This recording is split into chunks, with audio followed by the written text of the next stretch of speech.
Hello, Namaste, Sat Shri Akal, Assalamu Alaikum. This is Meenakshi Trivedi, a physical educationist, and you're watching Scholars Mantra.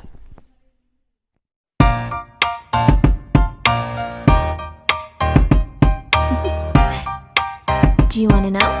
This video has been taken from Physiology Online class. Video consists of deep concepts, so have some patience.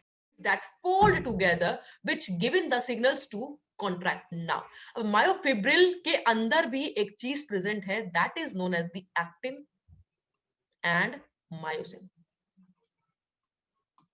समझ में आ रही है? तो myofibril के अंदर एक और चीज प्रेजेंट है, दैट इज द एक्टिन और मायोसिन. एक्चुअल में एक्टिन और मायोसिन एक दूसरे के ऊपर स्लाइड ओवर होते हैं, जिसकी वजह से कॉन्ट्रैक्शन हो पाता है. Okay, it is like this. मैं अभी सिंपल से आपको एक ब्रीफली एक्सप्लेनेशन दे रही हूँ.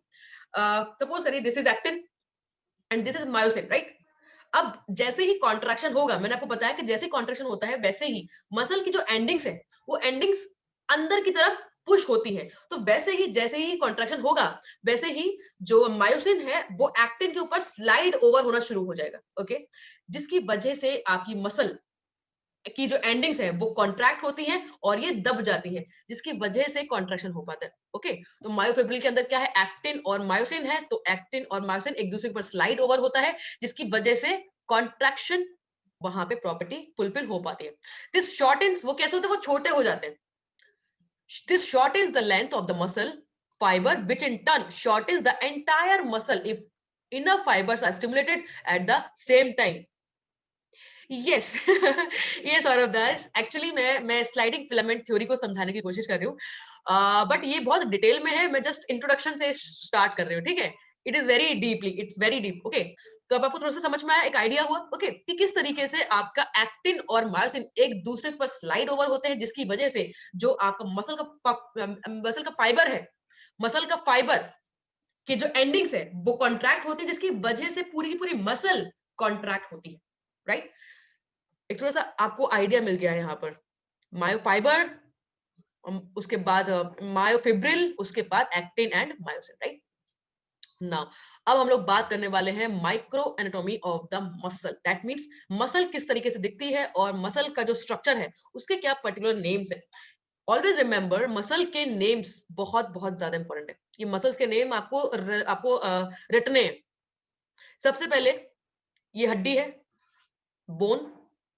बोन और मसल की जो अटैचमेंट होती है, that attachment is known as the tendon, right? Now muscle की जो अपर लेयर होती है, always remember, the upper layer of the muscle is known as the epimysium. ठीक है, अब एपिमाइजियम जो अपर लेयर है, अब मसल के अंदर अगर हम लोग देखेंगे तो मसल के अंदर ये स्मॉल स्मॉल ग्रुप्स हैं, राइट? ये स्मॉल स्मॉल जो ग्रुप्स हैं, एक पूरे ग्रुप को कहा जाता है फेसिकल. ठीक है, तो ये एक फेसिकल हो गया, एक फेसिकल, दो फेसिकल, तीन फेसिकल, चार फेसिकल और ये पांच फेसिकल, ये सिक्स फेसिकल. ठीक है, तो इस तरीके से अलग अलग फेसिकल्स यहाँ पे प्रेजेंट है. अब उस फेसिकल का जो एक पूरा का पूरा ग्रुप है, उसकी जो अपर लेयर है, that upper layer is known as the perimysium. Clear है? तो जो जो लेयर जो लेयर पेसिकल को कंप्लीटली कवर कर रही है, उसको कहा जाता है पेरीमाइसियम. ओके, अब इसके अंदर इस ग्रुप के अंदर क्या प्रेजेंट है? इस ग्रुप के अंदर प्रेजेंट है मसल फाइबर. इसके अंदर क्या प्रेजेंट है? Muscle fibre. और ये मसल फाइबर मैंने अभी आपको बताया. What is this muscle fibre? This muscle fibre is known as the is also known as the myocytes. और ये क्या होते हैं? This is the muscle cell. ये होते हैं मसल सेल. और ये कहां प्रेजेंट होते हैं? This it is present in the fascicle. Muscle fibre की जो अपर लेयर होती है, जो उसको प्रोटेक्ट करके रखती है, उसको कहा जाता है एंडोमाइसियम. एंडोमाइसियम, ठीक है? तो आपको एक चीज समझ में आ गई. अब मैं आपको ये चीज लिखवा देती हूँ, ठीक है? Now number one is epimysium. लिखना शुरू कर दीजिए. Epimysium is the outer layer of the muscle. Epimysium is the outer layer of the muscle. Number two, perimysium. Number 2 is perimysium. It is the outer layer of the fascicle. It is the outer layer of the fascicle, right? Third one is endomysium. Endomysium is the outer layer of the muscle fiber. तो इस तरीके से आपके पास brief में हो गया कि epimysium कौन सी लेयर होती है, पेरीमाइसियम कौन सी लेयर होती है और एंडोमाइसियम कौन सी लेयर होती है. ठीक है, आगे चले. 2 सेकंड रुक जाती हूँ मैं, आप लोग शायद लिख रहे होंगे. ठीक है, बाद में लिख लीजिएगा. ओके, चलिए आगे चलते हैं. जो भी अभी मैंने आपको पढ़ाया वही यहाँ पे पूरा का पूरा वही चीज लिखी हुई है. Skeletal muscles are the sheath of a tough covering connective tissue called the epimysium. ठीक है, तो जो skeletal muscle है उसका जो अपर लेयर है, कवरिंग है, उसको कहा जाता है epimysium. It also protects the muscles. तो इनका काम क्या होता है, इनका जो भी ये हम लोगों ने ये कवरिंग्स पढ़ी है, इनका काम क्या होता है, ये अपने अपने एरिया को प्रोटेक्ट करके रखती है from the friction. Within the epimysium are the multiple bundles called fascicles. फिर एपिमाइसियम के अंदर क्या प्रेजेंट है, एपिमाइसियम के अंदर प्रेजेंट है अलग अलग फेसिकल्स. अब फेसिकल्स के अंदर क्या प्रेजेंट है, 10 से लेकर 100 मसल फाइबर्स प्रेजेंट है फेसिकल के अंदर, कलेक्टिवली शेथेड बाय द पेरीमाइसियम. और उसकी अपर लेयर कौन का नाम क्या है, that upper layer name is the perimysium. A single muscle or a biceps contain thousands of the muscle fibers. Just imagine there are multiple muscle fibers are present. Now the muscle fibers are covered. Muscle fibers are protected by. Okay. एक थोड़ा ना यहाँ पे एक चीज confusing है, मैं यहाँ पे थोड़ा सा एक चीज आपको क्लियर करती हूँ. लास्ट में हम लोग यहाँ पे बात कर रहे हैं एंडोमाइसियम की, और एंडोमाइसियम होती है outer layer of the muscle fibre. ठीक है, मसल फाइबर, थोड़ा सा ध्यान से देखिएगा. Muscle fibre, right. Now muscle fibre की जो आउटर कवरिंग है, outer covering, always remember that outer covering is known as the endomysium. ठीक है, but muscle की जो layer है, layer that layer is known as the sarcolemma. That layer is known as the sarcolemma. And जो उसके अंदर जो fluid present है, मसल फाइबर के अंदर जो fluid present है, that fluid is named as the sarcoplasm. ठीक है, अब अगर मैं तो इसको आपको थोड़ा सा इसके साथ रिलेट करूं, if I yes Pallavi, I am repeating it. Listen, एक तरफ है आपके पास बॉडी का सेल, ठीक है, बॉडी सेल है आपके पास, और एक तरफ आपके पास है मायोसाइट. मायोसाइट का मतलब क्या है, मसल सेल. तो ये दो तरीके के आपके पास सेल हैं. फंक्शन एक ही है, फंक्शन ऑलमोस्ट एक जैसा ही है, बट दोनों के नेम्स चेंज हो गए हैं, और दोनों के अंदर जो मटेरियल प्रेजेंट है उसके भी नेम्स चेंज हो गए हैं. जो आपका बॉडी का सेल है उसकी जो आउटर लेयर है, आउटर कवरिंग है, उसको क्या बोलते हो, that outer layer is known as the plasma membrane. बोलते हो प्लाज्मा मेम्ब्रेन. अगर आप लोगों ने पढ़ा होगा तो आपको थोड़ा सा आइडिया होगा. प्लाज्मा मेम्ब्रेन जिसको कहा जाता है आउटर लेयर को. सेकंड, उसके अंदर जो फ्लूइड प्रेजेंट है, that fluid is known as the cytoplasm. Cytoplasm, ठीक है ना. अब यही चीज अगर मसल सेल की बात करें तो मसल सेल की जो आउटर कवरिंग है, यस पल्लवी, आउटर लेयर है, उसको कहा जाता है सार्कोलीमा. उसको कहा जाता है सार्कोलीमा. और जो उसके अंदर जो फ्लूइड प्रेजेंट है उसको कहा जाता है सार्कोप्लाज्म. बस यही एक डिफरेंस है. अंदर जो फ्लूइड प्रेजेंट है उसका यहाँ पे आप लोग लिख लीजिए, और जो उसकी लेयर है, that layer is known as the sarcolemma. तो आपको एक चीज समझ में आ रही है कि what is the difference between endomysium and what is the difference between the सार्कोलीमा. अब ये आप इस तरीके से बोल सकते हैं कि यहाँ पे दो लेयर है. If it is muscle cell, तो मसल सेल की दो लेयर होती हैं, एक एंडोमाइजियम, दूसरी सार्कोलीमा। तो जो ऊपर की होती है आउटर लेयर होती है एंडोमाइसियम, और जो उसके नीचे जो लेयर होती है वो होती है सार्कोलीमा। हाँ, यस यस यस यस अंकुर, बिल्कुल सही है। ठीक है, अभी क्लियर हो गया। तो ये इस तरीके से आप कंफ्यूज नहीं होंगे, क्योंकि कई बार जब आप उसको फिर बुक्स में पढ़ेंगे तो फिर बुक्स में आप कंफ्यूज हो जाओगे। तो यहाँ से आपको क्लियर हो जाता है कि एंडोमाइसियम भी लेयर होती है वहीं पर, और वहां पे ये वाली लेयर भी होती है, बट उसके थोड़ा सा नीचे होती है, उसके नीचे। ठीक है, तो यहाँ पे आपको इतना क्लियरली समझ में आ गया। Now these fibres run the whole length of the muscle fibres, जो ये सब हटाओ। Now the thread like muscle fibers are the individual muscle cells, जो मैंने आपको बताया कि muscle fibers को ही muscle cells कहा जाता है, और ब्रैकेट में लिखा भी हुआ है myocytes, and the each cell is encased within its own endomysium of the collagen fibers, और like उसकी जो outer layer है, that outer layer is known as the endomysium, और ये किससे मिलके बनी है? ये collagen fiber से मिलके बनी है। Thus overall muscle consists of the fibers that bundles into fascicle, ये वही चीज बार बार लिखी हुई है जो भी हम लोग पढ़ चुके हैं। बार बार इसलिए लिखा हुआ है ताकि आप बिल्कुल भी कंफ्यूज ना हो और क्लियरली आपको वो चीज समझ में आ जाए। ठीक है ना, अगर हम लोग बात करें कुछ इंपॉर्टेंट पॉइंट्स की, तो structural and functional unit of muscle, NBS KBS DSSB में इस तरीके के क्वेश्चंस बहुत आते हैं। तो structural and functional unit of the muscle कहा जाता है मसल सेल और मसल फाइबर, मसल सेल और muscle fibre. Number 2, structural and functional unit of the muscle contraction. Always remember, अगर केवल मसल लिखा होगा तो आंसर होगा आपका मसल सेल या फिर मसल फाइबर, लेकिन अगर मसल कॉन्ट्रैक्शन लिखा होगा तो ऑलवेज रिमेंबर। चलिए, तो अभी मैं जो आपको बता रही थी वो स्ट्रक्चरल एंड,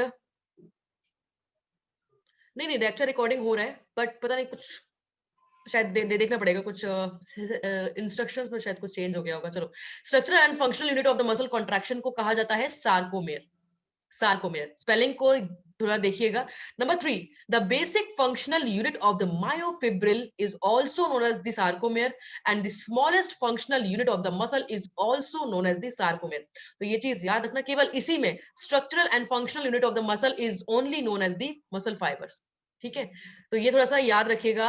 नाउ अब ये जो स्ट्रक्चर है, थोड़ा अगर आप ध्यान देंगे ये कौन सा स्ट्रक्चर है, this is the structure of the muscle fibre. अब हम लोग कहां पर आ गए हैं, थोड़ा ऊपर मैं आपको दिखा देती हूँ। हम लोगों ने यहां तक पढ़ लिया है।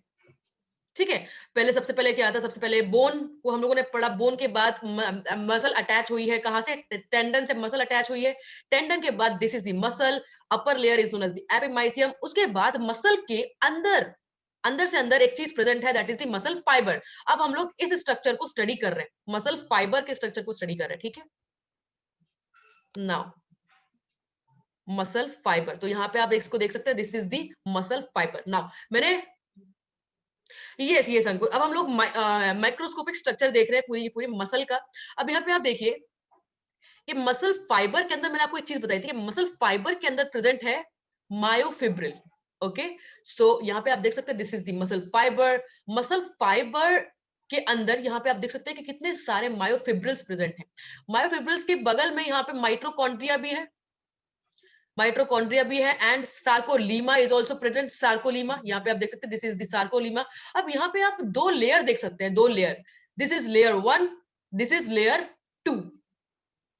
अब आपको यहाँ पे क्लियर हो रहा है कि जो आउटर लेयर है, आउटर लेयर का नाम क्या है, इट इज द एंडोमाइजियम, और जो इनर लेयर है, इनर लेयर को आप बोल दोगे सार्कोलीमा। ठीक है, उसके बाद हम स्ट्रक्चर की बात करें मायोफिब्रिल। अब मायोफिब्रिल के अंदर क्या प्रेजेंट है, अगर हम लोगों ने एक मायोफिब्रिल को ले लिया, उस मायोफिब्रिल के अंदर इस तरीके का स्ट्रक्चर आप देख सकते हैं, दिस स्ट्रक्चर। ओके, अब थोड़ा सा इसमें अगर हम लोग बात करें, मैंने आप लोगों को ऊपर बताया था कि सबसे पहले मायोफिब्रिल, सॉरी, मैंने आपको ऊपर बताया था सबसे पहले मसल, तो मसल का फाइबर, हाँ ये शुभी, सबसे पहले मसल का फाइबर, मसल फाइबर के बाद मायोफिब्रिल,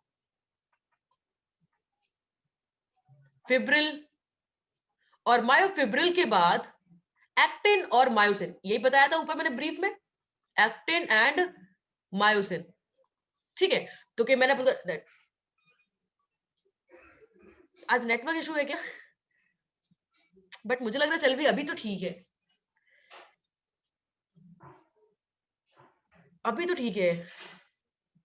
बाकी लोगों को ठीक लग रहा है?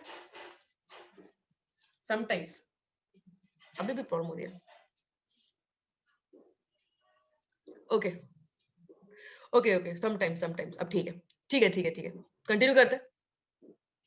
ओके अंकुर, तो अभी यहाँ पे आप देख सकते हैं कि जो अंदर का स्ट्रक्चर है, this is the main structure जहां से एक्टिन और मायोसिन स्लाइड ओवर होते हैं, जहां पर मेन कॉन्ट्रैक्शन होता है। ओके तो यहाँ पे आप देख सकते हैं कि this is the G line, इसको कहा जाता है जी लाइन। ऐसे ही पूरी की पूरी मायोफिब्रिल में ऐसी ऐसी ऐसी और भी जी लाइंस हैं, ऐसी और भी हैं आगे Z lines. Okay, two Z lines के बीच का जो एरिया है, that is the name of this sarcomere, this is sarcomere. तो लिख लीजिएगा, what is this? The area between two Z lines is known as the sarcomere.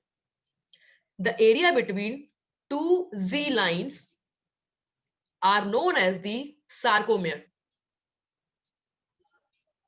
तो अभी मैंने आपको बताया था कि जो एक्चुअल में आपकी मसल में वो जो चीज कॉन्ट्रैक्ट हो रही है, that is the sarcomere. That means जैसे ही मसल कॉन्ट्रैक्शन होता है, जैसे मसल को स्टिमुलस मिलती है, वैसे ही मसल कॉन्ट्रैक्ट होती है। मसल जैसे कॉन्ट्रैक्ट होती है, वैसे ही ये जो जी लाइंस है, जी लाइंस छोटी हो जाती है। जी लाइंस, ये जो एरिया है, this G lines, yes Pallavi, I am repeating, जैसे ही स्टिमुलस मिलती है आपकी मसल को, स्टिमुलस के मिलने के बाद आपको पता है आपकी मसल में प्रेशर डेवलप होता है। वो प्रेशर डेवलप होने के बाद आपकी मसल कॉन्ट्रैक्ट होती है। जैसी मसल कॉन्ट्रैक्ट होती है, तो आपको पता है कि कॉन्ट्रैक्टाइल जो आपकी मसल का पार्ट है, that is the sarcomere. Sarcomere contract होता है, बट सार्कोमेयर के अंदर क्या चीज कॉन्ट्रैक्ट हो रही है? This G lines. तो ये जो जी लाइंस है, ये आपस में क्लोज आ जाती हैं। तो ये जो एरिया है, दिस एरिया, ये पूरा का पूरा एरिया छोटा हो जाता है, रिड्यूस हो जाता है, इसका साइज रिड्यूस हो जाता है। इसी वजह से पूरी की पूरी मसल कॉन्ट्रैक्ट हो जाती है। एक चीज समझ में आई कि एक्चुअल में कैसे कॉन्ट्रैक्शन हो रहा है। उसके बाद now this is the Z lines, और इसके बीच का जो एरिया है उसको कहा जाता है सार्कोमेयर। ठीक है, उसके बाद आप यहाँ पे देख सकते हैं कि H zone is also present. H zone, H zone के बगल में यहाँ पे आप देख सकते हैं लाइट और dark bands. Can you see that? Light and dark band, जिसकी बात हम लोग कर रहे थे। तो ये जो ब्लू ब्लू, हाँ यस यस अंकुर, तो जैसे आप देख सकते हैं this blue blue lines, this blue blue lines are known as the dark bands, and this area जहां पर ब्लू लाइंस नहीं है, this area is known as the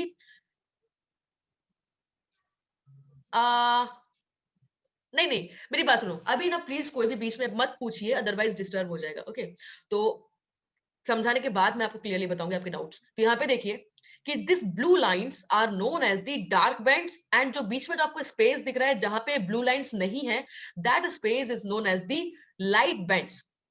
okay, तो blue lines are known as the dark bands, and the space is known as the light bands. इतना समझ में आ रहा है? ओके, नाउ थोड़ा सा अगर नीचे आए हम लोग, तो मायोफिब्रिल का जो पोर्शन है, उसमें क्या, जो उसमें स्ट्रक्चर है, दिस स्ट्रक्चर सार्कोमेयर, उसके अंदर क्या क्या प्रेजेंट है? Number one is S for sarcomere, this is the unit of the muscle function. Next is A band, always remember A band is known as the dark band. A band is known as the dark band. Now can you see where it is attached, where it is located? तो जैसे आप देख सकते हैं कि यहां से लेकर यहां तक का जो पूरा पूरा रीजन है, this whole region is known as the A band, that is myosin. क्योंकि अभी मैंने बताया कि myosin is known as the dark band. जितनी भी ब्लू लाइंस दिख रही हैं आपको, this blue lines are known as the dark bands. Now I region क्या है? आई रीजन का मतलब आई बैंड जो है, I band is known as the actin. Now where it is located, जहां पर ब्लू लाइंस नहीं है, दिस बीच का स्पेस, जहां पे स्पेस है, this is the I bands. Okay, मैं दोबारा से रिपीट कर देती हूँ। तो जो बीच में आपको ब्लू लाइंस दिख रही है, ये है ए बैंड्स, जिसको आप मायोसिन भी कहते हैं, और this is also known as the dark bands. और जो बीच में जो स्पेस दिख रहा है, जहां पे ब्लू लाइंस नहीं प्रेजेंट है, it is known as the light bands and the actin. उसके बाद बीच में जो एच जोन है, H zone, now what is this H zone?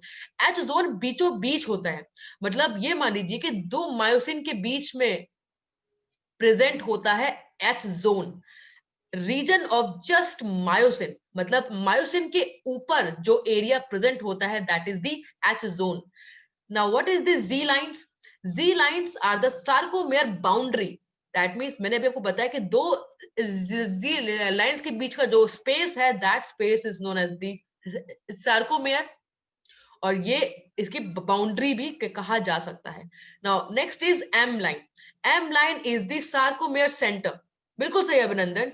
M line को कहा जाता है सार्कोमेयर का सेंटर. जैसे आप यहाँ पे देख सकते हैं एम लाइन यहाँ पर बीच में होती है. मैं आगे आपको बताऊंगी, इस स्ट्रक्चर में तो नहीं दी, अदरवाइज बीचों बीच जो लाइन होती है that middle line is known as the M line.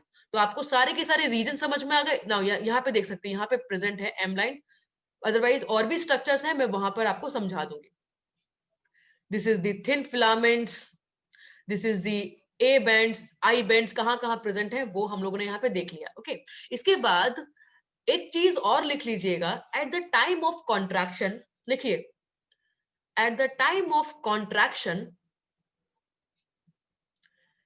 H zone disappears. At the time of contraction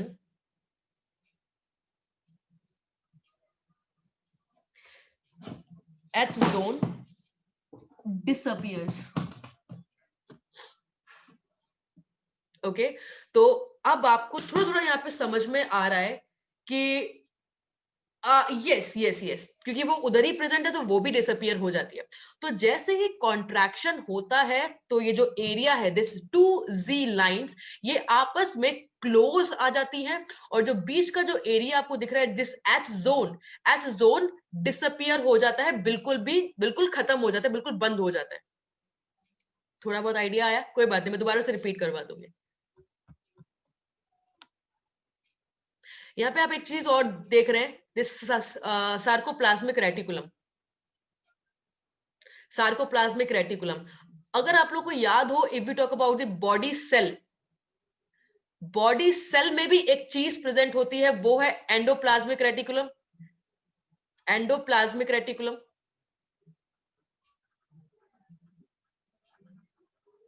वैसे ही यहाँ पर, यस पल्लवी, वैसे ही यहाँ पर जो चीज प्रेजेंट है उसको बोलते हैं सार्कोप्लाज्मिक रेटिकुलम. जैसे अभी हम लोगों ने बात किया, जो उसके अंदर जो फ्लूइड प्रेजेंट है उसको बोलते हैं सार्कोप्लाज्म. सेम ही है, ज्यादा कोई डिफरेंस नहीं है, बस उसके नाम चेंज हो गए हैं. इसका मेन फंक्शन क्या है? अगर हम लोग बात करते हैं बॉडी के बेसिक सेल की बात करते हैं और उसमें एंडोप्लाज्मिक रेटिकुलम प्रेजेंट होता है, उसका मेन फंक्शन क्या होता है? उसका मेन फंक्शन होता है कि पूरे के पूरे जो ये एरिया है, इस एरिया को न्यूट्रिएंट्स प्रोवाइड करना, अंदर से लेकर बाहर तक पूरा न्यूट्रिएंट प्रोवाइड करना, ट्रांसफर करना न्यूट्रिएंट्स, राइट? वैसे ही if it is present in the muscle, तो मसल में प्रेजेंट है सार्कोप्लाज्मिक रेटिकुलम. इसका भी फंक्शन वही है कि बाहर से लेकर अंदर तक न्यूट्रिएंट्स को ट्रांसफर करना या फिर प्रोवाइड करना. ठीक है, बस नाम चेंज है, बाकी सब कुछ ऑलमोस्ट सेम है. जब आप उसको पढ़ेंगे तो आपको ये चीज क्लियरली मेंशन हो जाएगी. अब यहां पर पहले मैं आपको स्ट्रक्चर समझा देती हूँ, उसके बाद जो ऊपर एक्सप्लेनेशन दी गई है वो भी मैं समझा दूंगी. तो यहाँ पे आप देखिए, अब थोड़ा सा आपको आइडिया हो रहा है. This is the sarcomere. Sarcomere क्या था? बिटवीन टू जी लाइंस, दो जी लाइंस के बीच का जो एरिया है उसको बोलते हैं सार्कोमेयर. अब सार्कोमेयर के बीच में जो चीज प्रेजेंट है that is the this blue lines. Blue lines are known as the dark bands. That means this is myosin, right? This is myosin. और बगल में जो लाइंस प्रेजेंट है this is known as the lighter I bands और can say actin. ठीक है, उसके बाद बीचों बीच जो प्रेजेंट है लाइन वो है एम लाइन. यहाँ पे आप देख सकते हैं this is the middle line, M line. जब आप प्रिंट आउट निकालेंगे तब आपको क्लियरली मेंशन हो जाएगा. हो सकता है आपको वीडियो में मेंशन ना हो रहा हो. उसके बाद यहाँ पे आप देख सकते हैं कि दिस ग्रीन लाइन, मैं थोड़ा सा और इंक्रीज कर दूं क्या इमेज? वेट वेट वेट, अभी क्लियर है? ओके, तो आप यहाँ पे देख सकते हैं कि ये हो गया ग्रीन ग्रीन कलर का एक्टिन, और यहां पर भी ग्रीन ग्रीन कलर का एक्टिन। इनके बीच का जो एरिया है that area is known as the H zone. Okay, middle space is known as the H zone. जैसे ही कॉन्ट्रैक्शन होता है ये मिडिल जोन जो है, एच जोन जो है, ये डिसअपियर्स हो जाता है और कॉन्ट्रैक्शन के टाइम पे एक्टिन और मायोसिन स्लाइड ओवर हो जाते हैं। जैसे मैंने आपको कहा था कि एक्टिन मायोसिन के ऊपर स्लाइड ओवर हो जाता है। एक चीज और हमेशा याद रखिएगा, स्लाइड एक्टिन होता है, एक्टिन मूव। कई बार स्टूडेंट्स कंफ्यूज भी हो जाते हैं कि एक्चुअल में मूव कौन हो रहा है, एक्टिन मूव कर रहा है कि मायोसिन मूव कर रहा है। तो एक्चुअल में एक्टिन मूव कर रहा है, मायोसिन फिक्स है। मायोसिन अपनी प्लेस पर फिक्स है, वो मूव नहीं कर रहा है। तो अब थोड़ा सा आइडिया समझ में आ रहा है कि किस तरीके से पूरी की पूरी चीज, पूरी की पूरी मसल्स कॉन्ट्रैक्ट होती है। तो सबसे पहले अगर नीचे से शुरुआत करें तो सबसे पहले हम लोग यहाँ पे देखें कि जैसे ही मसल पे स्टिमुलस पड़ता है, स्टिमुलस के बाद आपकी मसल में प्रेशर डेवलप होता है, प्रेशर होने के बाद आपकी मसल कॉन्ट्रैक्ट होती है। एक्चुअल में जो कॉन्ट्रैक्शन हो रहा है वो किस वजह से हो रहा है, एच जोन डिसअपियर हो रहा है। एच जोन डिसअपियर होने के बाद एक्टिन स्लाइड ओवर हो रहा है मायोसिन के ऊपर। जैसे एक्टिन मायोसिन के ऊपर स्लाइड ओवर होता है वैसे ही दिस जी लाइंस आपस में क्लोज आ जाती है। इस वजह से पूरा का पूरा मायोफिब्रिल, रिमेंबर, पूरा का पूरा मायोफिब्रिल कॉन्ट्रैक्ट हो जाता है। और आपको पता है कि मायोफिब्रिल काफी सारे प्रेजेंट है मसल सेल में। तो दैट मीन्स जब मायोफिब्रिल कॉन्ट्रैक्ट होगा तो पूरा का पूरा मसल सेल कॉन्ट्रैक्ट होगा। अब पूरा का पूरा मसल सेल कॉन्ट्रैक्ट होगा, दैट मीन्स मसल सेल के ऊपर क्या था, पूरा का पूरा फेसिकल कॉन्ट्रैक्ट होगा। स्पेलिंग पे ध्यान मत देना। तो पूरा का पूरा फेसिकल कॉन्ट्रैक्ट होगा। फेसिकल कॉन्ट्रैक्ट होगा तब पूरा का पूरा मसल कॉन्ट्रैक्ट होगा। तो आपको पूरा का पूरा प्रोसेस समझ में है कि किस तरीके से कॉन्ट्रैक्शन वहां पे होता है। ओके, चलिए अब थोड़ा सा हम लोग इसकी एक्सप्लेनेशन थोड़ा सा देख लेते हैं।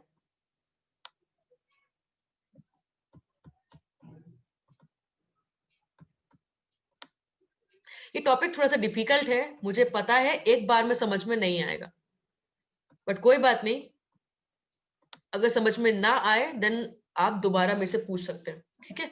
चलिए, the same bundle within the structure is replicated within the muscle cells within the cell is called myofibril। उसके अंदर myofibril, तो ये जो मैंने आपको एक्सप्लेन किया था। उसके बाद myofibril are made up of protein filaments।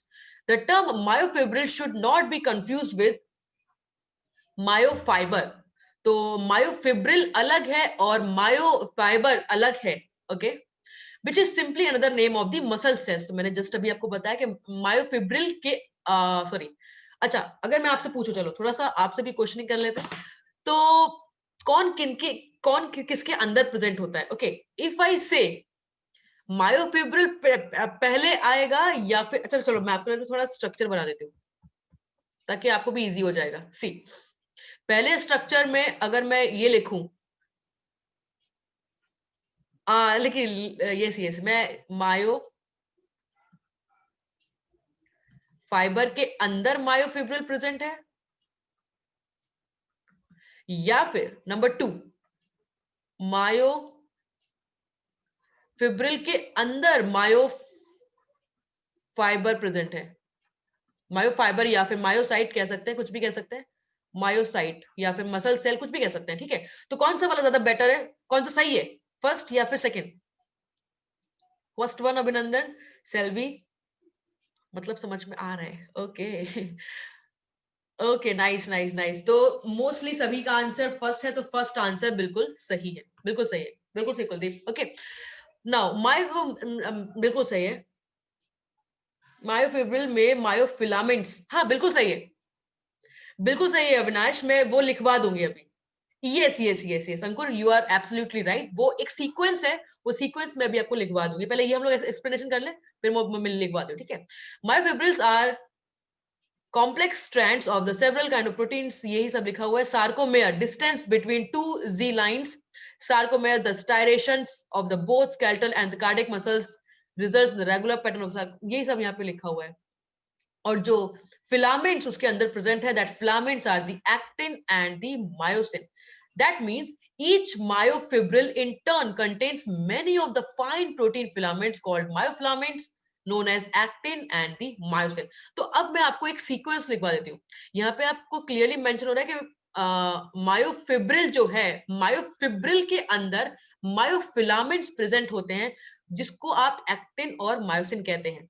इसका सीक्वेंस में लिखवा देता हूँ ताकि ज्यादा क्लियरली आपको मेंशन यहाँ पे हो जाएगा.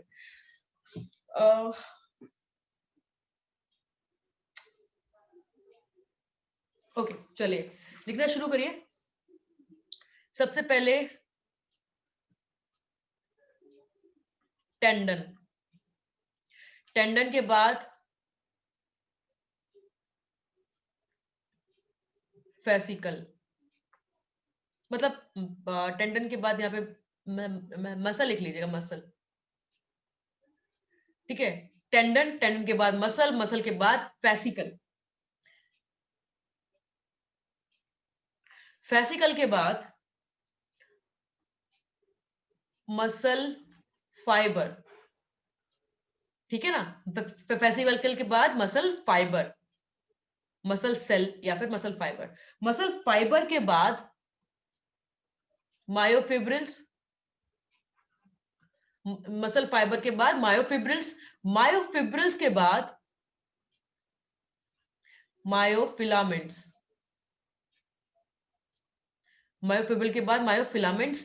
मायोफिलामेंट्स डिवाइड हो जाते हैं दो फिलामेंट्स में, एक्टिन एंड मायोसिन.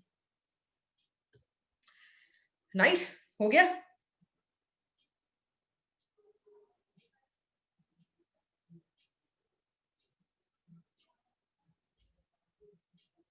यस, तो अभी आपको यहाँ पे क्लियरली स्ट्रक्चर समझ में आ गया है इसका.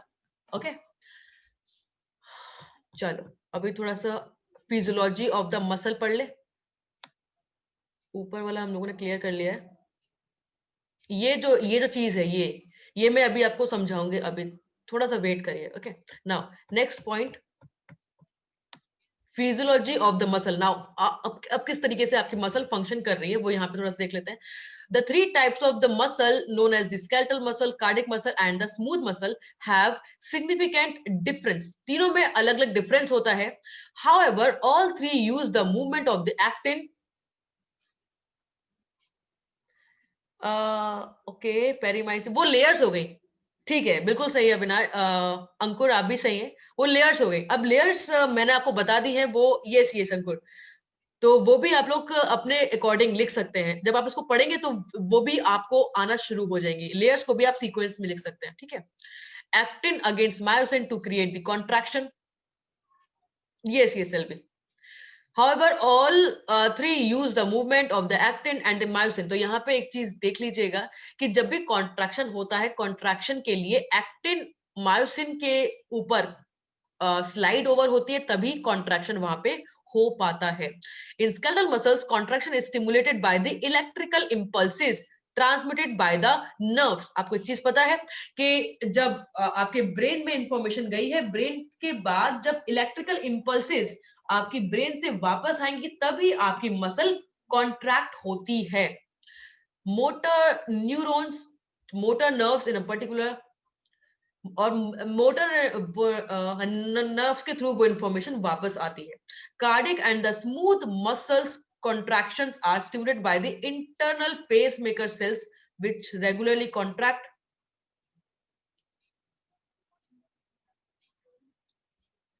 Okay, pacemaker cells, come on, pacemaker cells कौन से हैं? come on, What are the pacemaker cells? यहाँ पे लिखा हुआ है कि जो कार्डिक मसल्स हैं, कार्डिक मसल्स आपकी कॉन्ट्रैक्ट होती है. यस यस यस, हार्ट में होती है. एस ए नोड, बिल्कुल सही है, S A node. Very nice very nice, मैंने आपको बताया था, बिल्कुल सही है. जो एस ए नोड होते हैं, एस ए नोड से ही आपकी मसल्स एराइज होती है हार्ट में, जिसकी वजह से कॉन्ट्रैक्शन वहां पे प्रेजेंट होता है. ठीक है, और उसकी वजह से आपकी मसल्स कॉन्ट्रैक्ट होती है. ये यहाँ पे लिखा हुआ है.